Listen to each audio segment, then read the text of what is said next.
The narcissist always wants to paint you as difficult or mean. They always have to paint you, as the problem. It's interesting. We all ruminate about, dealing with our narcissists and the things that, we went through with them, and we have so many revelations, as a result of that rumination, right? And I was thinking last night, I was like, I was always called mean.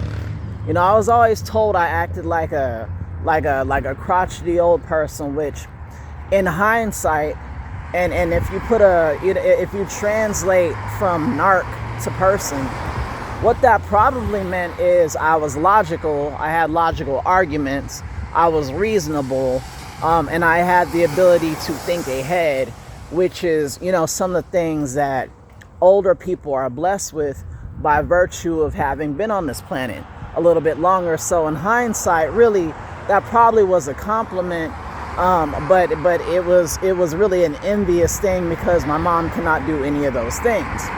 So, just as a side note, the insults usually are compliments, and they're usually centered on things that these idiots can't do.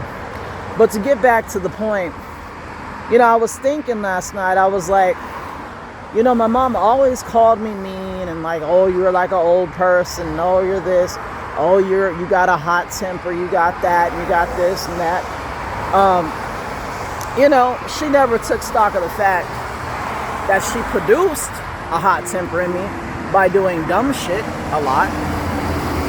But I was always commented on in a negative way, in a way to make me feel bad about my feelings and my instincts.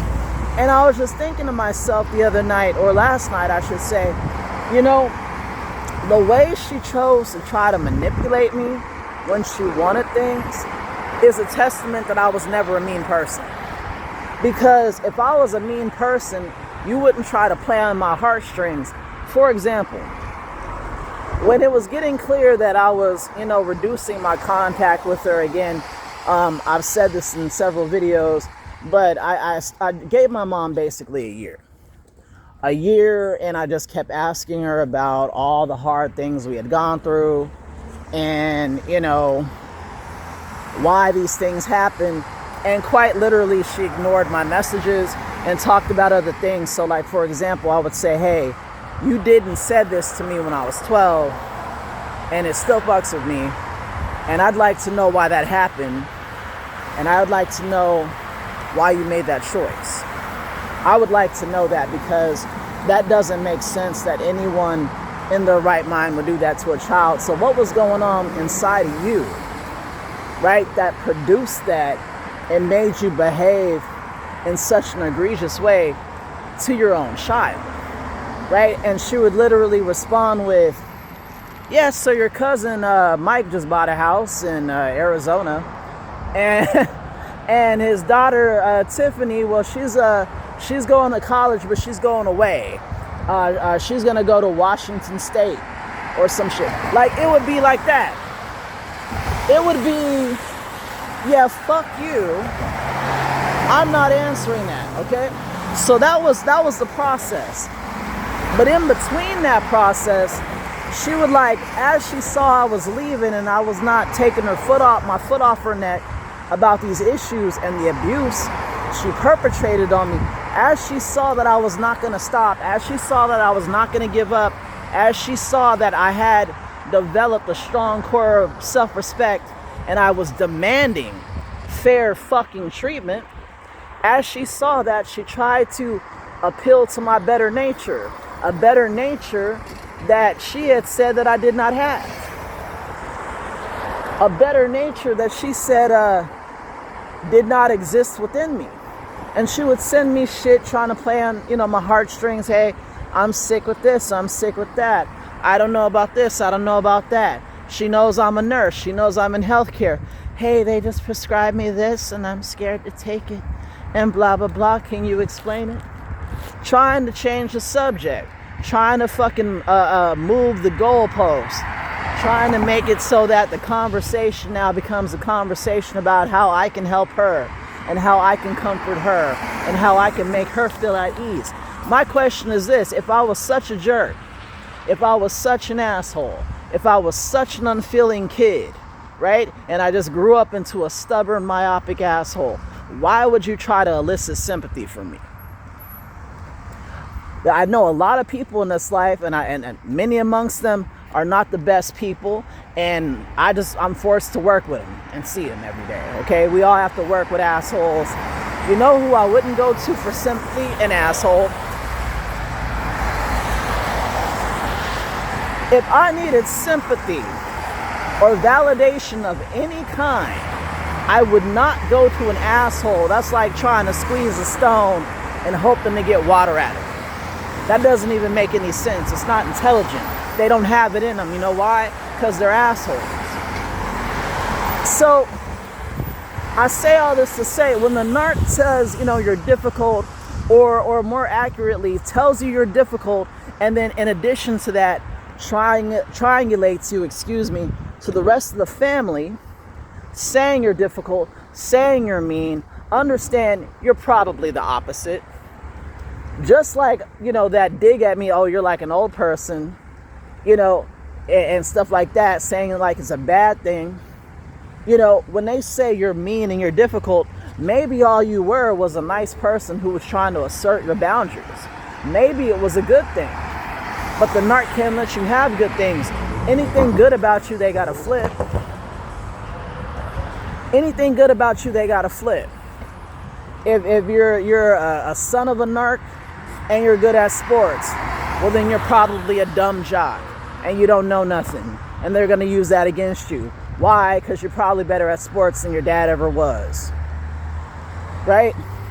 If you're the daughter of a narc and you're attractive and you're social and people tend to like you, and people find you, to be attractive or whatever, I'm repeating myself, what's that going to turn into? You're a whore, you're easy, you're fast, okay, you're promiscuous, you sleep around, blah, blah, blah. They take everything good about you and flip it. And then they try to fucking shame you to anybody that'll listen. I was one of these kids who had a lot of empathy. Okay? I don't have as much empathy now because I think life just takes that out of you. And you really can't have as much empathy as you had as a child because you now know some people can't be trusted. There are some people who, I don't say this to be cold or to be cavalier or tough. There are some people who could drop dead right in front of me right now, and the only thing I would do is step right over. Because I know what's in them, and I know they're no good. But there was a time in my life as a kid where I really thought my mom was a good person. I really thought, oh, she's an angel. She's a this, she's a that. That slowly changed as I grew up and individuated and started asking questions, and as my little brain started growing and my body started growing, and I started saying, hey, not for nothing, but that doesn't make any sense, mommy. Hey, not for nothing, but you said you did this, but then you did this. Hey, not for nothing, you say you're a Christian, but I just noticed you did these things. All I was a curious, bright kid. I was a very bright kid, all right? I don't say that as ego. I have the standardized testing to prove it. I was in a lot of gifted classes. It is what it is. That's the reality of the situation. I'm not saying it served me well in adulthood, but I was a gifted kid, okay? Off the charts. And of course, a gifted kid is gonna ask questions.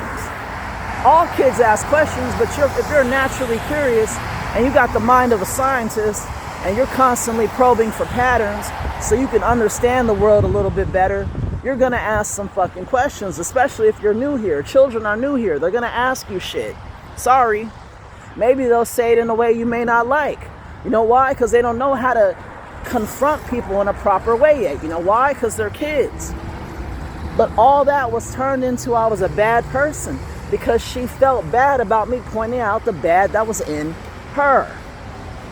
And instead of taking that as an opportunity to learn and grow and be a better person, I slowly morphed into being a bad person, a mean person, a difficult person. This is what they do.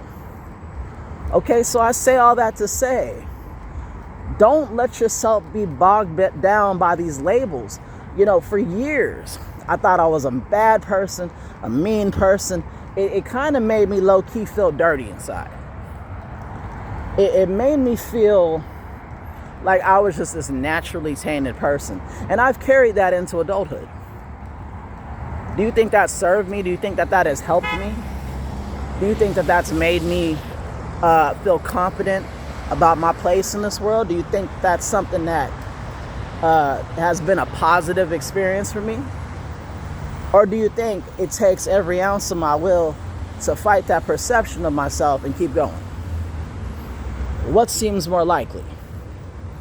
What honestly seems more likely? Like, what was the programming, intended to do, if not make me question myself at every turn? See, that's the other piece of it. That's the other piece of it. Because you being mean is probably you just asserting boundaries. You being mean and horrible and the worst person in the world is probably some random cop just waved at me. It's like, what's up, buddy? That you're mean just means you're asserting your boundaries. That's all it means. And what it further means is they can't manipulate you. If they did this to you as a kid, it probably just meant you were a bright kid and they couldn't work with you. They couldn't deal with you. So now you are difficult. Again, if I was such a bad person, why try to manipulate me via my emotions? If I was such a bad kid, why try to manipulate me via my emotions? Just food for thought.